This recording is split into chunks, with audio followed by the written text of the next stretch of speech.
Dero. DNG zo. Yes, check. Hey, we're back. Moja mbili tatu Took zaidi. a slight break. This story is shika. I love it. I love the openness. I love the lessons. Hey, bro, in fact, let me start by telling you, mad respect for what you've done for this industry. A lot of times, guys wait for guys to kick the bucket before they tell them thank you for what you did for the gospel industry. Yeah. Let me shock you. You were replaced by 5 guys.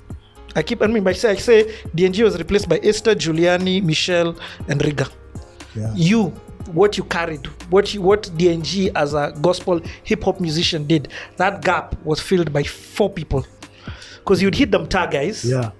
You'd hit us urban guys who come. You'd target my music targeted guys who come from the world Yeah. into thingy. You'd also speak to chicks. Yeah. That's Michelle where she comes in. Yeah. Riga speaks to the church. You'd also do that. Yeah. So that's teachings. Yeah, that shows the impact that you had on the gospel music industry. But let's now begin talking about this transition. Yeah. So now you get to the point where you're battling things in your head. You're thinking, what happens? Yeah. So I questioned my faith. I questioned the dogma or the teachings, the doctrine that I was being taught or that I was being indoctrinated into. And I felt that perhaps this is not what I want for myself. So I began what I called then my journey of self-discovery. And I wanted to understand, who am I? What do I like? What do I love? What do I want? And why do I want these things? Do I want to be a Christian? Do I want to be a gospel artist? If so, why? If not, why not? And that journey opened a Pandora's box and ushered me into a self-discovery process. And I realized perhaps that gospel music was not what I wanted to do anymore. I began to stop enjoying doing gospel music. I felt like gospel industry at the time had put me in a box. In a box where I couldn't even, like MPESA, for example, had so much skeptics. I felt like I wasn't free to explore, free to perhaps identify my art, because art cannot have a limit. It's limitless. Art is like a river, let it flow. And you know, I feel like once you put blockades, the art ceases to flourish. As an artist, you need to be at your most free state, at your most openness, at your intense freedom, so to speak. You need to be allowed to pursue your craft your way, because it's your craft. Never forget that. And I believe even for the artists today who are struggling, finding themselves, I see a lot of this in some of the music, like people being asked, are you doing gospel, are you doing what? It's somebody's craft. Like, who are you to tell me what to sing about or talk about? If I take the time to write a song, record a song, film a video, and release that song and video, it's either you like it or you don't like it.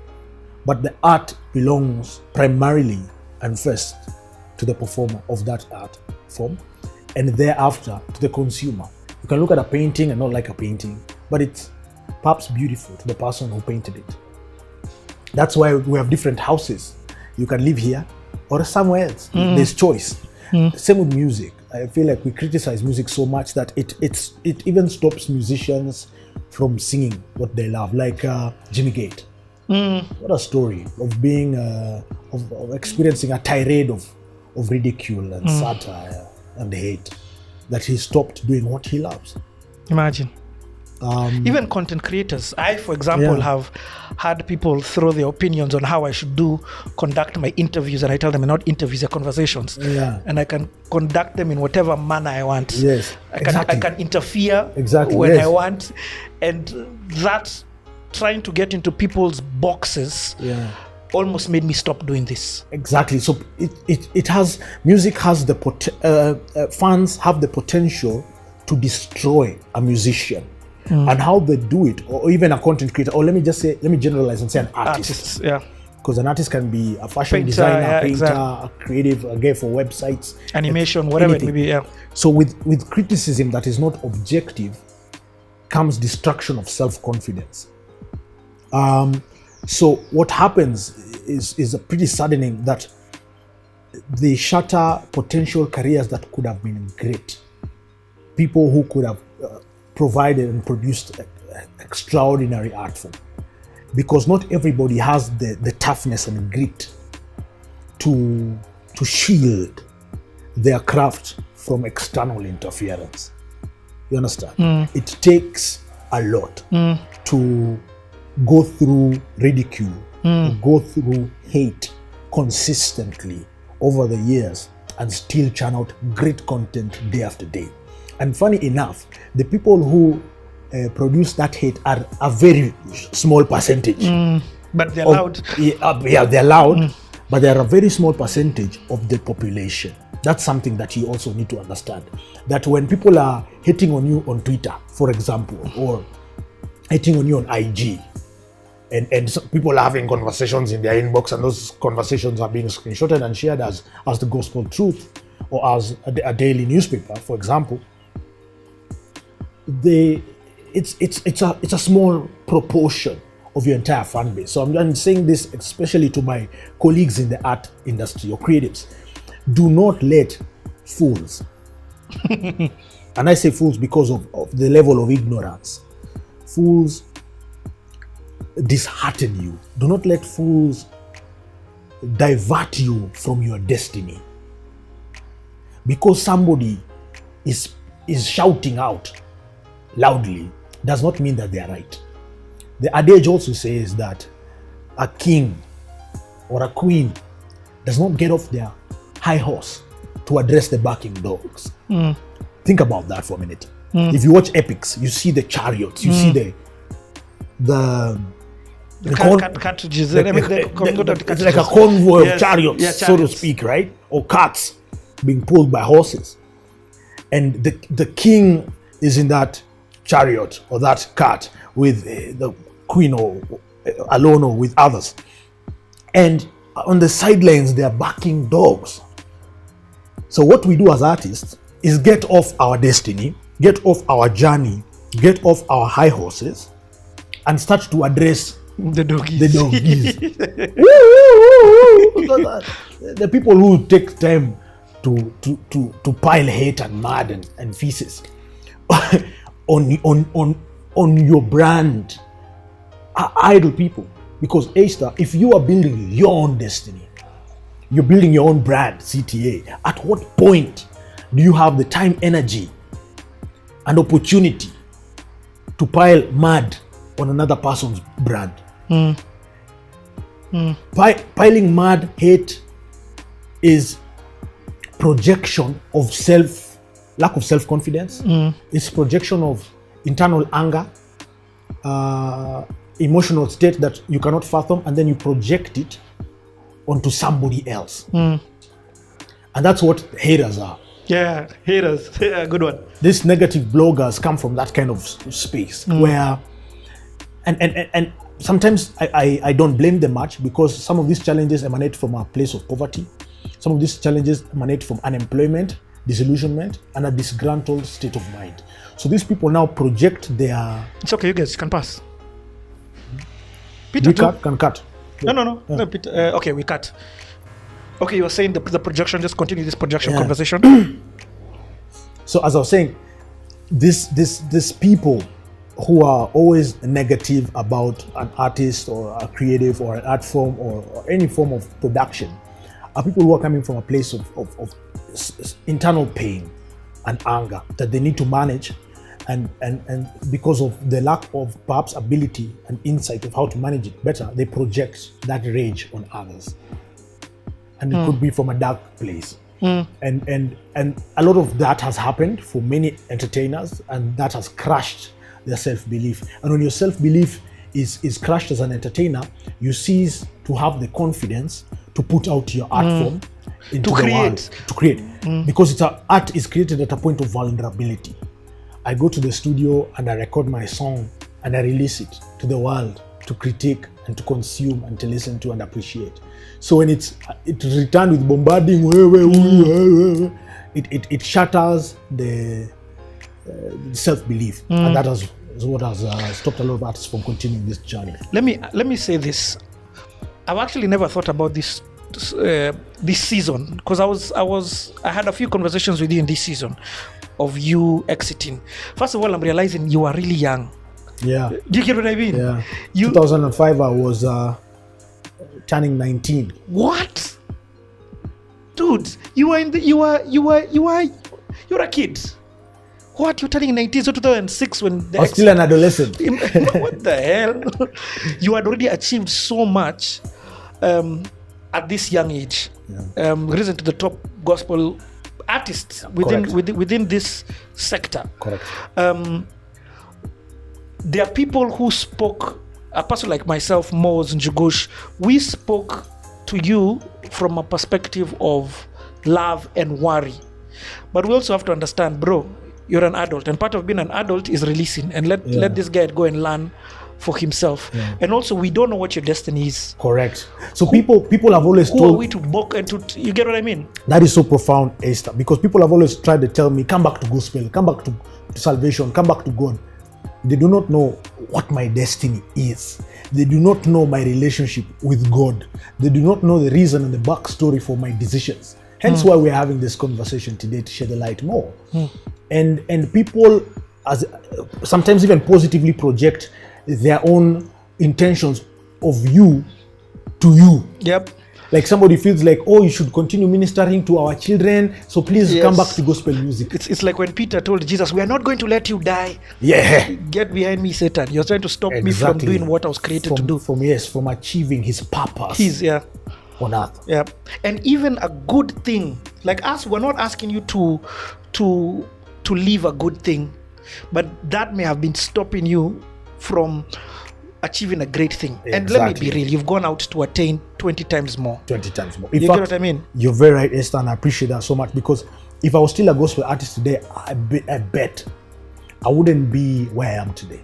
I wouldn't have exploded as much as I've exploded today. I wouldn't have thought of getting into mainstream, getting into radio, getting into television, starting an events company, getting an agency, registering it in Kenya, Uganda, Tanzania.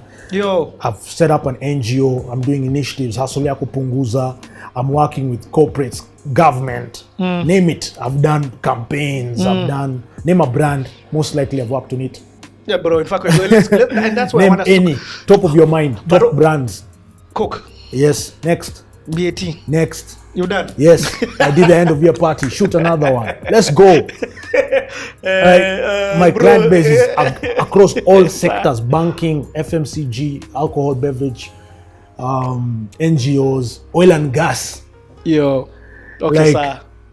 But also, let me also say, there are also mistakes that you have made as a result of that. So it's not, we're not just sugarcoating and trying to big things up here. There's some huge mistakes in your life that have been made. I mean, you've even named them Penzi one here as a result of this new world that you stepped into. But mistakes are part of life. Yeah, and it's an exciting journey, because it all plays an integral role in forming who you end up to be.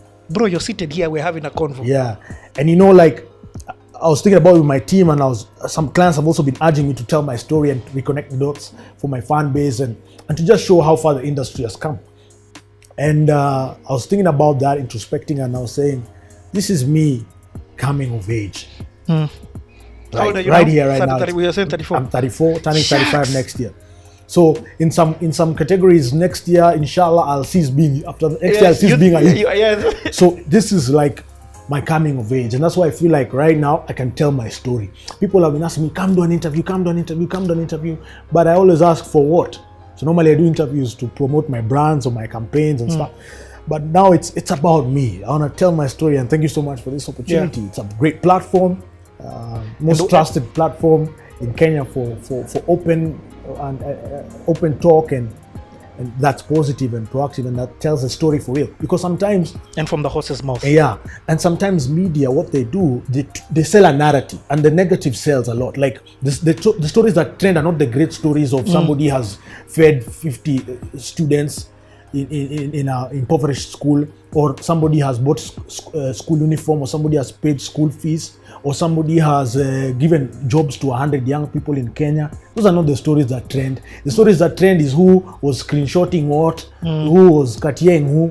those are the stories we tell as a generation. What nonsense we are giving to the public domain. It's wrong. And gossip is foolery, Esther.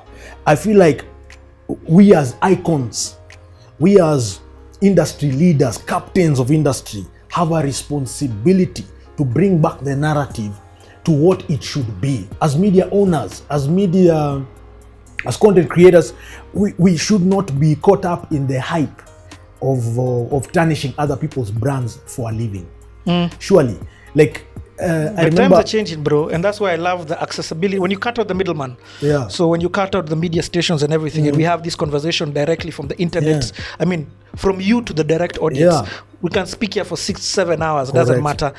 This leaves your mouth. And I feel like we can take a lot of time focusing on negatives, but what does that achieve?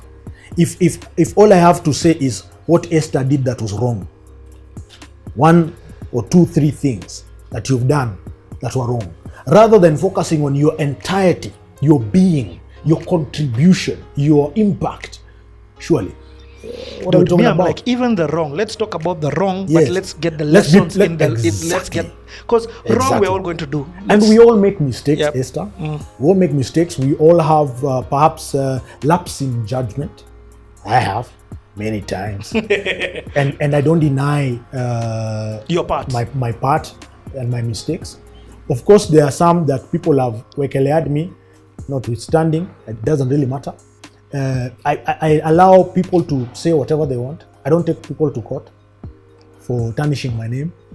I don't have time for that. I believe in my brand. I know who I am.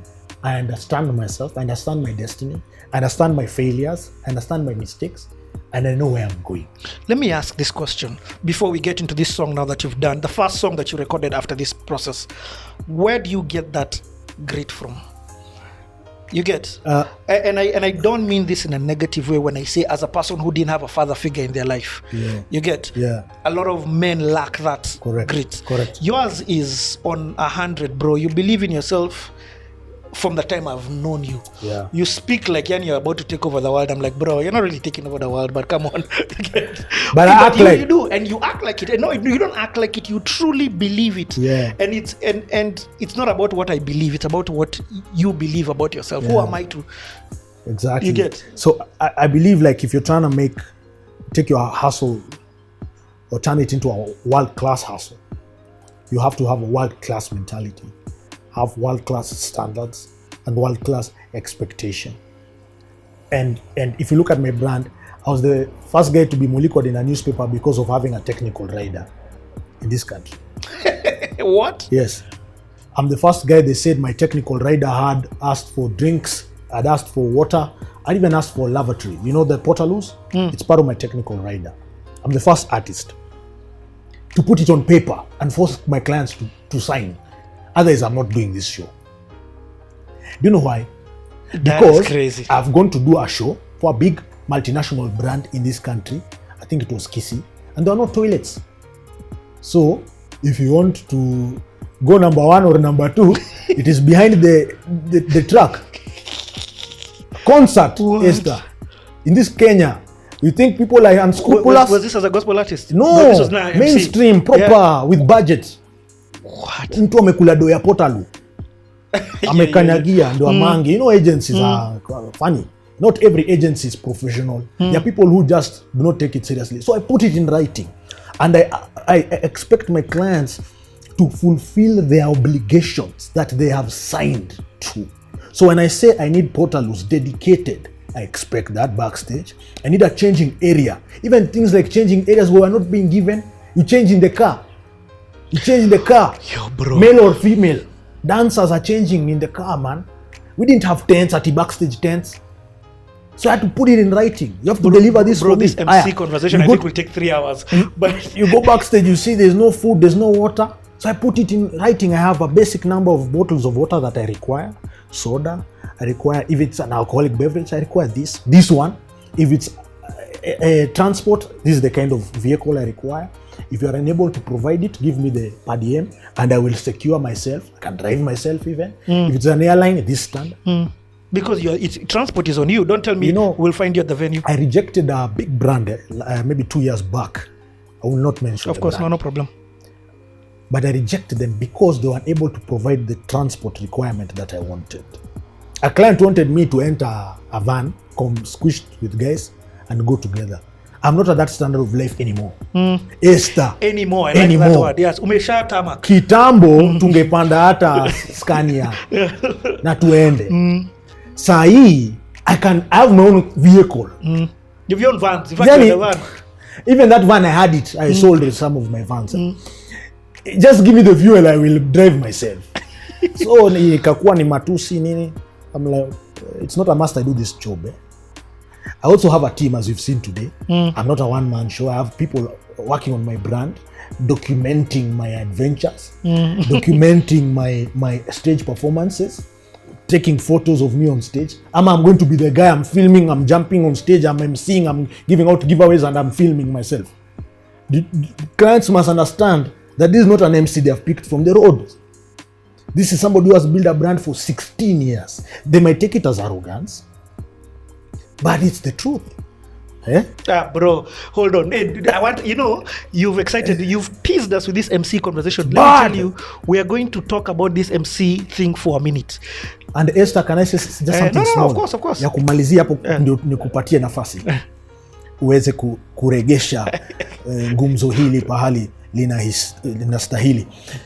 Esther, if you understand how this same corporate brands that are denying Kenyan artists the rights and the privileges that they deserve, how they treat international artists when they come here and roll out a red carpet from their countries, let's say Nigeria, South Africa, or wherever they're coming from, security, payment, first they pay them 50, 100 times what they are telling a Kenyan artist they have no budget. And you'll headline that show, you'll MC that show or perform in that show, pull the numbers for a guy from another country to come and take your birthright, be given soft, fur towels, yet you cannot even be given a bottle of water. Yet they're being given business class for them and their entourage and groupies. But you and your manager are being squeezed in a van in the same concert. Does it make sense? I decline. I'm not on that level of desperation, Bana. You decline. We have done free shows. Which is important to say. Yes, my stripes are real, Bana. Generally top shatter. It's not that I create a facade. No. I've done free shows for many years. My gospel career from 2003, 4, 5 into 6. I did not earn any money. DNG, please. So now today, when my brand, I've done a Freema in Lagos, Bana. Eco Hotel. Hosting the biggest. For real? Yes, I emceed a Freema. Proper. Bro. Do you understand? International levels, Bana. Wachana hizi events hapa ndogo ndogo. So there, I'm on stage with Olamide, aka Casper, New Vest. It's that level of entertainment. We're not small fish, but Kenyans, we're at fault because we accept the nonsense. We, as entertainers, have encouraged our clients that we are worthless. That is why a client will offer an artist $100,000 or $50,000. That's 5 million, 10 million shillings, and you are paid 50K. And you think it's almighty amazing. Surely. In the same event, we have artists taking peanuts. That is not a standard of any entertainer at an international event or at a national event with a big sponsor. It is not a university concert. Even Mr. and Miss Universities, they pay better. Even a club appearance will pay better than a big concert. How strange. This is crazy. Bro, strange, stuff in this country. You're talking, let me tell you, I don't think I've understood the magnitude of the impact that you've had in the MC world. And I want to understand it. And I love it because I don't understand it. So I'm going to ask very layman questions to understand. Secondly, you've talked about this thing of doing free gigs. Every creative that I have in this space, I want to start talking about this exposure conversation. Because the narrative going out or that has gone out is don't do freebies. I think the narrative of don't do freebies, or I personally believe that the narrative of don't do freebies is to a specific group of people. You have to earn your stripes. What's your conversation about this exposure, and then we enter this jam that you did? Is it, I think, with the Kolo? Yeah, watasema watachoka. Yeah, fast transition, correct. What's your exposure thing? So you're right. You have to earn your stripes.